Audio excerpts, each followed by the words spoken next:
ያነሳው ርዕስ በቃ የኔ ታሪክ ነው በጣም ነው የሚነካኝና ዛሬ ደግሞ ያነሳው ርዕስ በጣም ነክቶኛል ማለት ነው እግዚአብሔር ይመስገንና ምንድነው እኔ ላይፍ ላይ የሚፈጠረው ብዙ ጊዜ ቀድም አብረን ዲስከስ ስለምናደርገው ልጆች ያወራው ነበርና በልቤ አንድ ሐሳብ ይመጣል ያ ትክክል እንደሆነ አስብና እሱን ሳይሆን የምወስነው ከውጪ የሆነ ሰው ስለዛ ነገር አስተያየት እንዲሰጠኝ ፈልጋለሁ ከዛ ያ ሰውዬ ከሰጠኝ በኋላ የዛን ሰውዬ ሐሳብ አስፈጸምኩ በኋላ እንደገና ጸጸታለሁ የሚገርም ነው ሪሌት የሚያደርግ ሰው አለ የዚህ አይነት ነገር ያለው ሰው አለ ብዙ ሰው ይኖራል ኦኬ እና ይሄ ነው የሚያስቸግረኝ በጣም ነው ሞድ እውነት እዚህ ቆሜ ለማውራት ከእግዚአብሔር በታች እግዚአብሔር አንተን ሰጥቶኛል አመሰግናለሁ በጣም እግዚአብሔር ይመስገን ስለሁሉ ታንክ ዩ በጣም ስለዚህ አሁን ጥያቄ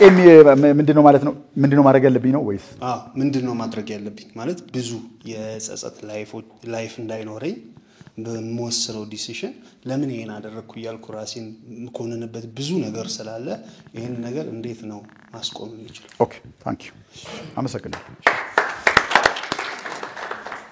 ብዙ ሰው ሚነካ ጥያቄ ይመስለኛል ቆይ ሰዎችን በጅምላ ሳይሆን ለየብቻቸው አስቧቸውማ ለየብቻ የሆነ ቦታ ላይ ቁጭ ሲሉ ራሳቸው ውስጥ የሚያስቡት የሚጸጸቱበት ነገር ያላቸው ብዙ ሊሚቴሽን እንዳላቸው ሰዎች አርጋቸው አስቡ ልክ እናንተ ውስጥ እንዳለ ሁሉ ቆይ አንተን ሰው አማክሮ ያውቃል የራሱን ጉዳይ ዴፊኒትሊ እናንተም ታማክሯቸዋላችሁ ሰዎችም ያማክሯቸዋል ማለት ነው አይደል ግን ሁሉንም ያሟላ ነገሮችን በአንድ ሺህ አይን የሚያይ ስህተት የማይሰራ የሱ አስተያየት ሁሉ ጊዜ ትክክል የሆነ ሰው አለ የለም አይደል ሁሉም ሰው የሚሰጥ ምክር ከራሱ ፐርስፔክቲቭ እንደሆነ ማሰብ ነው ይሄ ደግሞ እውነት ስለሆነ ማለት ነው እንትን አይደለም ሁላችንም አንድ ቤት ውስጥ መንታ ሆነን ተወልደን አብረን ብናድግ የተለያየ ፖይንት ኦፍ ቪው ነው ያለው ሰው የተለያየ ነገሮችን የምንመለከትበት መንገድ አለ ይሄን በተፈጥሯዊ መንገድ ስንመለከተው ጥሩ ነው አንተ የወሰንከው ነገር አለ ሰውየው የሚሰጥህ ተጨማሪ ነገር አለ አንድ ላይ ብታመጣው ጥሩ ነው ስህተት የሚሆነው መቼ መሰለህ ውሳኔውን አንተ ወስን ውሳኔው ላይ የወሰንክበትን ነገር ለማዳበር አስተያየት ጠይቅ ሪሰርች አድርግ መጽሐፍ አንብብ ምንም ነገር አድርግ መጽሐፍ አንብበ ግን ፈጽመው ውሳኔ እንዳትወስን እንዳውም ከዕውቀት ራቁ ውሳኔ ለመወሰን that's what I want to tell you ለምሳሌ ብዙ ጊዜ እኛ የምናስበው ሐሳብ ኢንፌሪየር ስለሚመስለን ወይም ደግሞ ምናልባት ከዚህ በፊት በተደጋጋሚ ተሳስተክ ከሆነ አሁንም ልሳሳት ይችላል ብለ ስለምናስብ ከኔ በላይ ያውቃል ብለን ለምናስበው ሰው ሐሳባችንን እናማክራለን ከዛ በኋላ ሰውየው መዝለጥ አርጎ ሐሳቡን ያመጣል ይው የሱ ሐሳብ ለሱ ቤስት ነው ላንተ አይደል ላንተ ፖይንት ኦፍ ቪው የሱ የነገርከው ነገር በሱ ማንነት በሱ እግር ውስጥ ቆመ ስታየው እሱ የሰጠህን አመለካከት ይመስላል እሱ የሰጠን ሐሳብ ይመስላል የሱ ፖይንት ኦፍ ቪው ግን ዓለም አቀፋዊ አይደለም ፐርሰናል የግል ነው ስለዚህ መደረግ ያለበት ነገር ምንድነው ህይወታችሁን በጅምላ አይደለም አይደል የተቀበልነው በግልን የተቀበልኩት ያሸናፈን ህይወት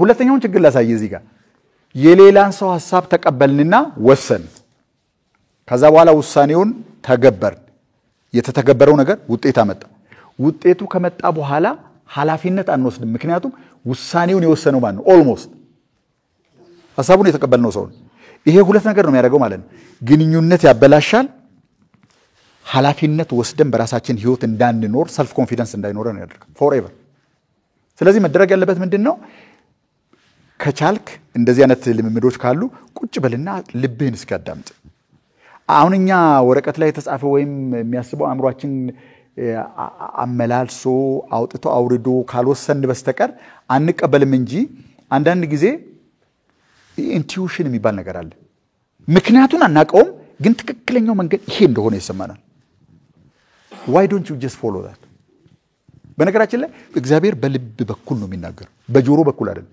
he talks through your heart ያን ተቀብላ አምነ ካደረከው አትጠራጠር ትታገል ይሆናል መልሱ ግን እንትኑ ግን ውጤቱ ግን ያማረ ነው የሚሆነው ያ ባንተ በኩል የሚመጣውን ድምጽ አታዳምጠው ግን የሌላ ሰው ታዳምጣለህ ይሄ እኮ በጣም ብዙ ነገር ነው እኮ ሉዝ የምናደርገው ጋይስ። ምን ማለት መሰላችሁ?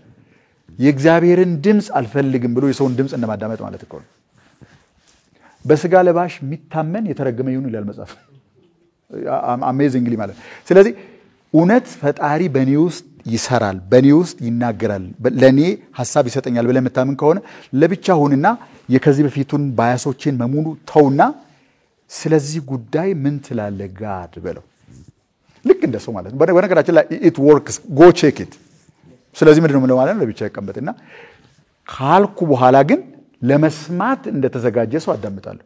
የሆነ ሴንሴሽን ይመጣል፣ የሆነ kind of feeling ንግግርም አይደለም for that matter no ካለኝ I know it on my energy do it ካለኝ I will do it። ቆይ ግፋ ቢል ብትሳሳ ምን ትሆናለህ? ተሳሳት ግን በል ምን ትሆናለህ? ልክ እዚህኛው ላይ እንደተሳሳከው ትሳሳታለህ። ግን ይሄኛው ምን ያደርግልሃል? ትምህርት ይሰጣል።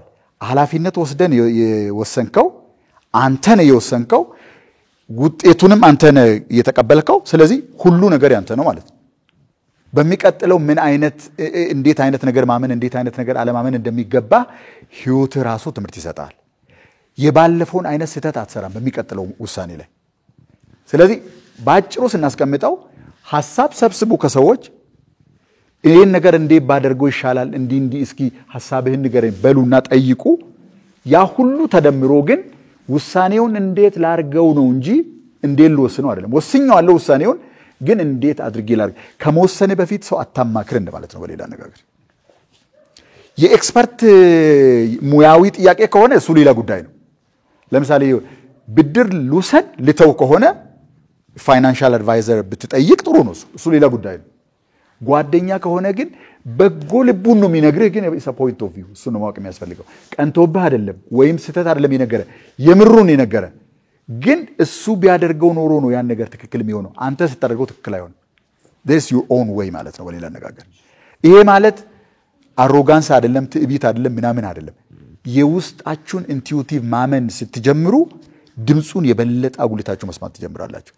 ካዳፈንከው ያችን የሮሳስ ድምጽ ካዳፈንካት በሚቀጥለውም ሌላ ሰው ምናምን ልትጠይቅ ነው ማለት ነው። ሪሰርች አድርግ፣ ሰው ጠይቅ፣ ምንም አድርግ። ውሳኔውን የማታ ግን ላንተም ሞራል ማለት ነው አንተ ነው መወሰን ያለብህ። በፍጹም ውሳኔን ሰው እንዲወስንልኝ አልፈልግም። የማደርገው ነገር ነው የምነግራችሁ። የፈለገውን ያህል ትልቅ ሐሳብ እጠይቃለሁ ከናንተ። ለምንድን ነው ሐሳብ የምጠይቀው? ቴክኒካሊ ነገሩን ላላውቀው እችላለሁ።